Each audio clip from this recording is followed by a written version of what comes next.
Good afternoon. Again, welcome to the Massachusetts eHealth Institute Equality Incentive Program webinar. So in today's webinar, we will present a brief review of legal considerations when responding to this solicitation, a very brief overview of the Mass Technology Collaborative and MeHI, the Mass eHealth Institute, followed by a more detailed overview of the eHealth Equality Incentive Program, or eQIP. We will then review the individual components and requirements of this solicitation, including eligibility criteria, milestones, timelines, and application process. So the solicitation, as I said, has been posted to both the Mass Tech website and ComBuys, which is the Commonwealth Procurement Portal. To the extent that anything stated or presented in this webinar or the next webinar is inconsistent with anything that appears in the RFP, the solicitation written document shall govern. Mass Tech reserves all rights to amend, modify, or otherwise clarify the solicitation and any written answers to the questions presented. It is the respondent's responsibility to check the Mass Tech and ComBuys websites for addendum or modifications to the solicitation. We ask that you please review the solicitation very carefully, as non-responsive applications will be rejected.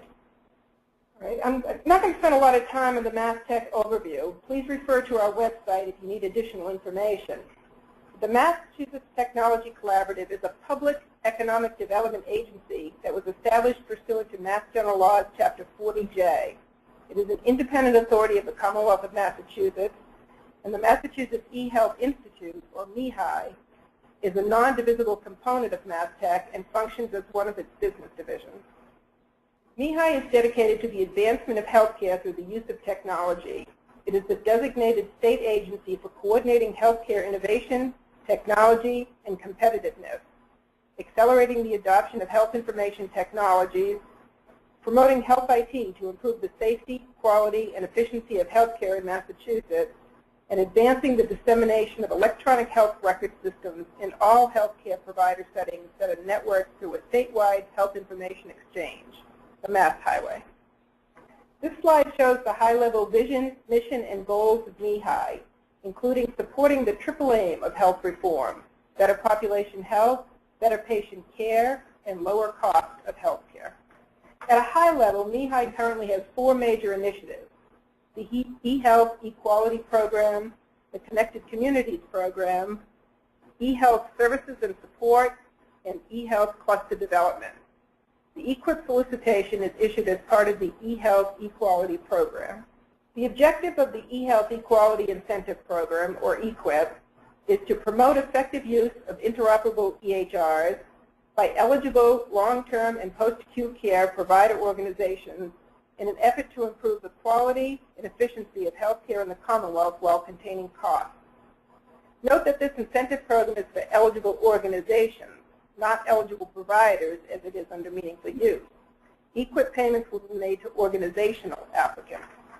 As noted previously, one of MeHI's goals is to advance dissemination of EHRs in all healthcare provider settings and facilitate the secure networking through the Mass Highway. Current data, including a recent MeHI provider survey, has shown that many independent, long-term, and post-acute care organizations, that is, those that are affiliated with large hospital systems, are lagging behind other healthcare sectors in the adoption of EHRs. Chapter 224 of the Act of 2012, which was the second major piece of health reform legislation that was passed in Massachusetts, directed MeHI to prioritize assistance to organizations that are generally, 1, not eligible for the Medicare and Medicaid EHR incentive programs, and 2, lack access to other resources to implement EHRs. The legislation specifically references skilled nursing facilities as a priority sector for funding. I'm going to review the definitions briefly, but please pay attention to them in the solicitation as that document will govern. Although MeHI recognizes that long-term and post-acute care often includes a wide array of care services and settings, including nursing homes, assisted living facilities, senior housing with services and support, home health, and hospice, to be eligible for this solicitation, an organization must have a Massachusetts Department of Public Health Level 1 or Level 2 licensed long-term care facility or unit. Entities are affiliated if their financial statements are part of the same consolidated financial statements under generally accepted accounting principles, one controls the other directly or indirectly within the meaning of federal securities law, or they are under common control within the meaning of federal securities law. For this solicitation, patient service revenue is net patient service revenue, that is gross patient service revenue less any contractual adjustments, from third-party payers for inpatient, long-term, post-acute care services for the last state fiscal year. This is for all of an organization's long-term post-acute care facilities and units, Massachusetts DPH license level 1, 2, 3, or 4 facilities. However, PSR does not include revenue from outpatient, assisted living, hospice, or other services that may be performed at these licensed facilities. The following are general requirements of any organization receiving a grant under the incentive program. Use of certified EHR technology, or CERT, and either the 2011 edition or the 2014 edition or voluntary certification edition, all are acceptable. While CERT does not guarantee interoperability, certification does help ensure that the EHR will provide standard-based functionality that will support interoperability. Organizations must also develop an approved transformation plan, commit to achieving all 4 eQIP milestones, complete phone interview and attestation requirements to verify attainment of milestones 2 and 3, submit 2 midterm reports, submit a final report, and attend a grantee in-person event 1 time annually. To be eligible for participation in the incentive program, organizations must meet all of the eligibility criteria. In the next 2 slides, we will review the details of each of the 4 criteria. We will also review the method of substantiation required. The first eligibility criteria is that the organization must hold a currently valid Level 1 or Level 2 license for a long-term care facility or unit granted by the Massachusetts Department of Public Health. The second eligibility criteria is that the organization must not be affiliated with an acute hospital system and must submit a corporate organizational chart with its application. Please, again, refer to the definition of affiliated in the solicitation. The third eligibility criteria is that more than 50% of the organization's PSR is public payer. That must be documented in the PSR chart found in attachment A1B. That chart must be accompanied by appropriate supporting documentation, such as the Uniform Financial Statements and Independent Auditor's Report, or UFR. Note that PSR is calculated for all of an organization's long-term and post-acute care facilities or units in the state. That's license level 1, 2, 3, and 4. However, the PSR should not include revenue from outpatient or other services performed at those licensed facilities. The fourth criteria is that the organization may not be an eligible hospital or have eligible providers as defined by the federal Medicare, Medicaid, EHR incentive programs. One exception is that an organization may have some eligible providers and may be eligible if that is less than 30% of the organization's clinical staff and they assign their EHR program revenue to the organization. MeHI will consider other factors, including how the organization intends to use the health IT in light of Massachusetts healthcare policy objectives. And they contract with those applicants that meet the eligibility criteria, clearly describe approach feasibility, organizational ability, and capacity, as well as anticipated impact, and sufficiently demonstrate organizational need and commitment to implementing an interoperable EHR and transacting on the Mass Highway. We will review these in greater detail. In addition, MeHI is collaborating with EOHHS, that's the Executive Office of Health and Human Services in Massachusetts, to provide optional additional funding to eQIP grantees to maximize EHR interoperable capabilities. The State Innovation Model, or STEM, Mass Highway Grant is a companion grant to eQIP and will provide additional funding to optimize grantee highway use cases and maximize EHR interoperability to achieve interoperability across the continuum of care. Under the eQIP program, Milestone 4 requires connection and use of an HIE or Mass Highway to exercise a use case in production with at least one trading partner with which it is not affiliated or joined together contractually or through a shared entity, and development of an approach to operationalize patient opt-in for the Massachusetts Highway. The additional SIM funding will assist grantees to achieve a greater volume of transactions on the highway and increasingly sophisticated use of the highway.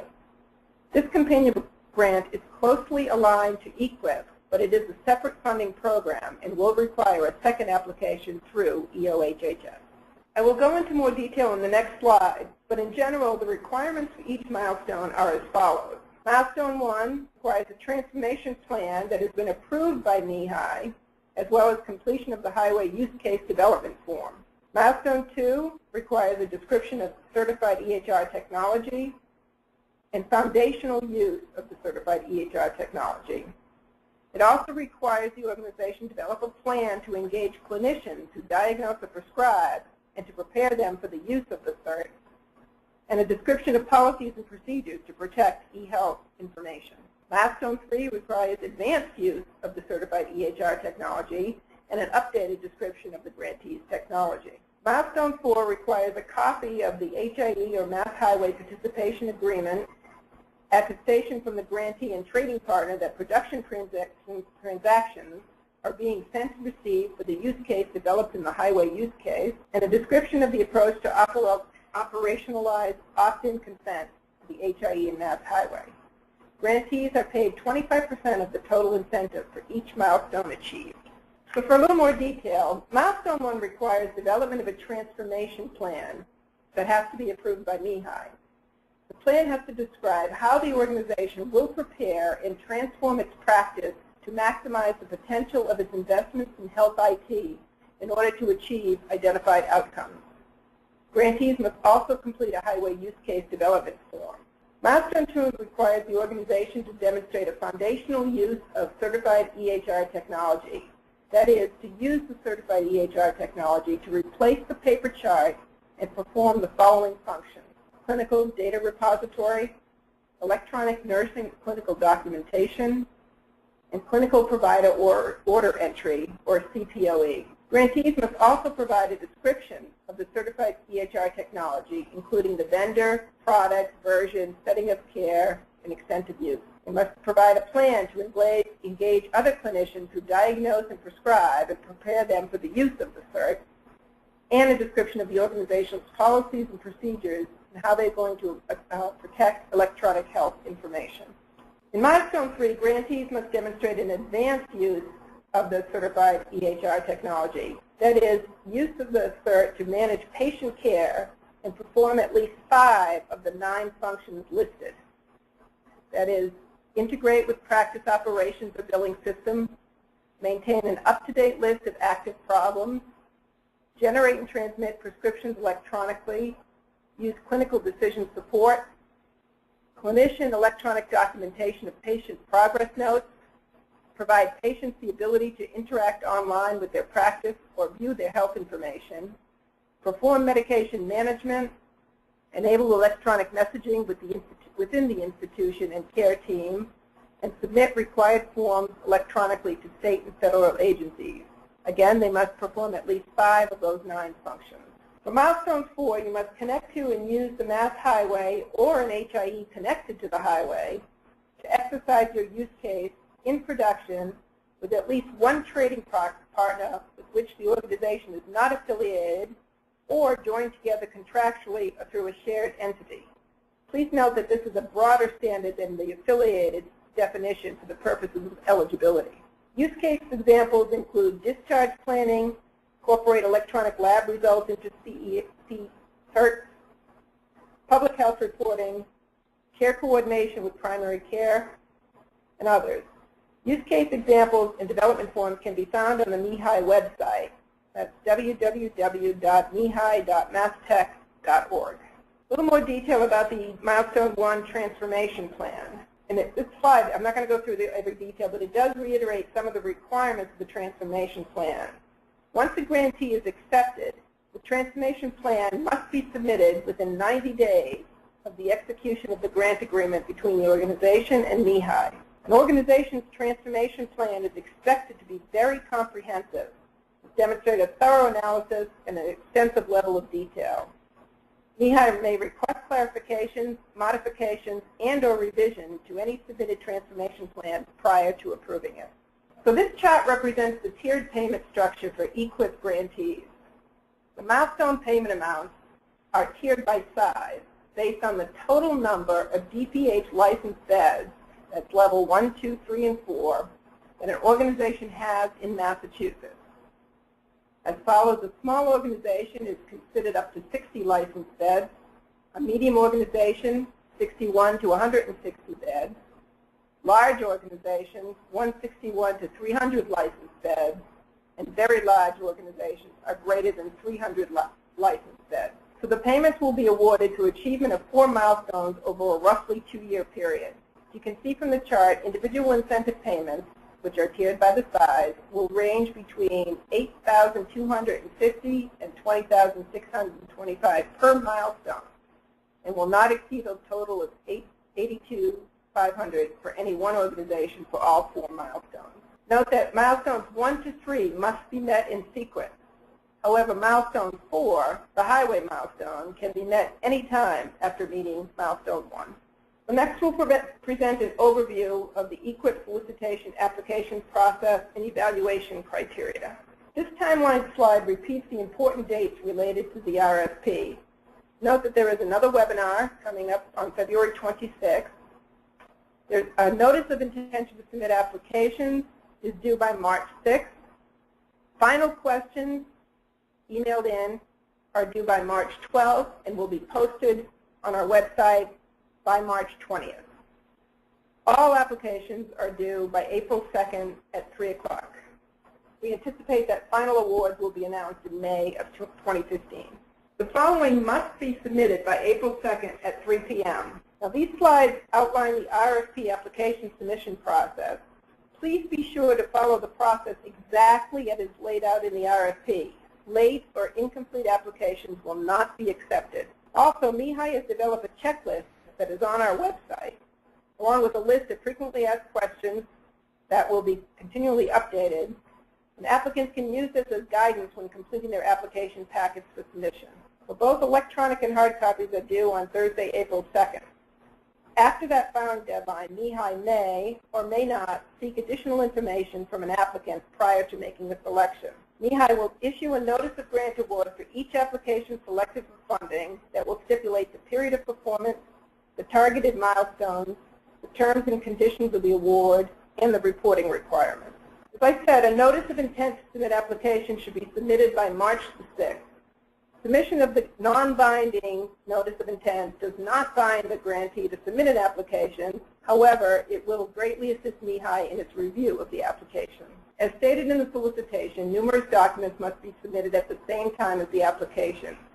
This includes a proposal narrative, which we show more detail on the next slide, an eligibility substantiation form that includes both an organizational long-term post-acute care profile form and a patient service revenue chart with the supporting documentation.